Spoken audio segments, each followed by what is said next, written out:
Many players are wondering whether Wuthering Waves or Wuwa is free-to-play friendly. The gacha genre has a history of introducing power creep, where newer characters gradually outshine the older ones, making the early and free-to-play friendly units obsolete in mid to late game. However, that doesn't seem to be in the case here. Believe it or not, Jian, the very first 5-star character in the game, still holds his ground at tier 0, meaning he remains one of the strongest unit available. Well, at least on Whimpering Waste, meaning he remains one of the strongest units available. It's like that old guy at the gym who still outlifts everybody half his age. Despite the concern about balance, particularly in Whimpering Waste, where many in the community are calling for nerfs, Jian refuses to be power crept into retirement. He's basically the gacha equivalent of Chuck Norris at this point. Ageless, unstoppable, and probably capable of tanking a meteor. Man, Cartitia is insane, like game-changing level of cool. But let's be real, my pools? Gone. Vanished. Spend it all chasing the last banner. So what now? It's time to top up, everybody, but not at full price. That's where Loot Bar self-top up comes in clutch. You can save up to 21% off. And look at this, $20 cheaper than the normal price? Damn! And also less pain for your wallet. I've used it multiple times on my own account and it's smooth as butter. Okay, so just pick the bundle you want, hit top up now, and choose your payment method. And boom, done! Then click self top up and log in into your Wuthering Waves account. Head to the shop, click on the bundle you picked earlier, and boom! It's right there almost instantly. So yeah, if Cartitia is calling your name and your wallet's crying, click the link in the description below, grab that sweet discount, and get back to pulling like a pro. And once again, thank you for lootbar.gg for sponsoring this video.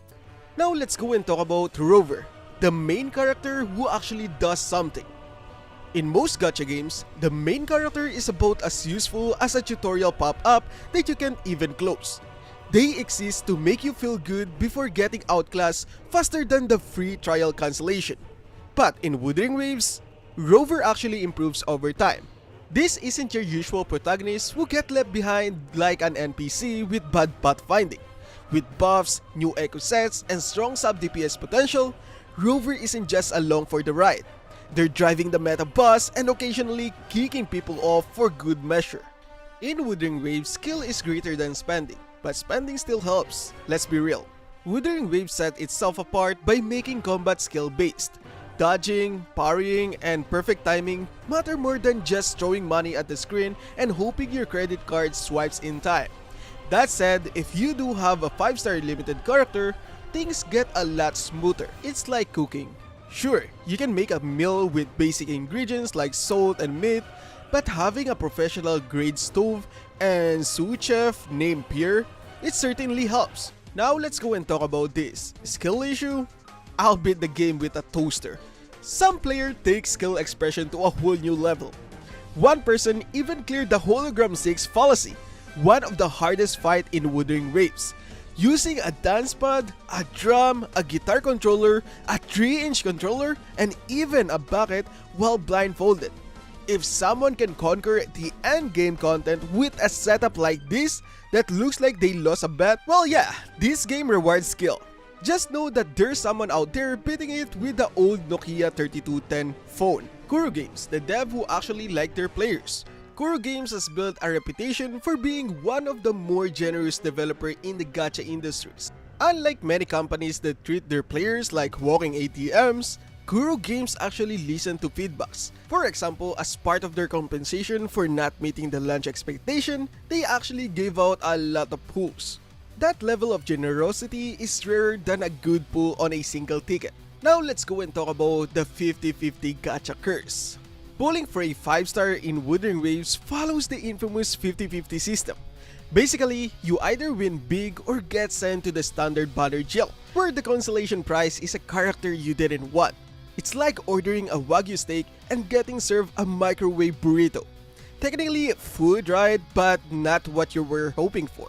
On the bright side, losing 50-50 means your next 5-star pool is guaranteed to be the featured character. But that doesn't stop the pain of losing. Because let's be honest, it always happens when you really want the character. You could have all the luck in the world, but the moment your favorite character drops, Boom! Hello, random standard banner unit! The good news is that the weapon banner is 100% guaranteed. Unlike many gacha games where weapon banners are about as forgiving as a loan shark, Wuthering Waves actually guarantees you a featured banner within 80 pulls. That's right, no waking up in a cold sweat after spending all your saving and walking away with a weapon you didn't want. Other games will make you roll for a weapon only to hand you a rock and say congrats, it's limited edition but for other character. If you're starting out in Wuthering Waves, you won't have to rely solely on gacha pulls to build a team. The game provides several free resonators through progression, ensuring that even F2P players have a solid roster to work with. So, is Wuthering Waves F2P friendly? Absolutely. With generous free characters, a skill-based combat system, a developer that actually listens to players, this game gives everyone a fair shot at keeping up with the new meta or current meta. What do you think? Are you enjoying Wuthering Waves so far? Let me know in the comment section. And if you find this video helpful, don't forget to drop a like, subscribe, and hit that bell icon so you never miss out on the future updates, guides, and tier lists. Thanks for watching, and I'll see you in the next one. Peace out.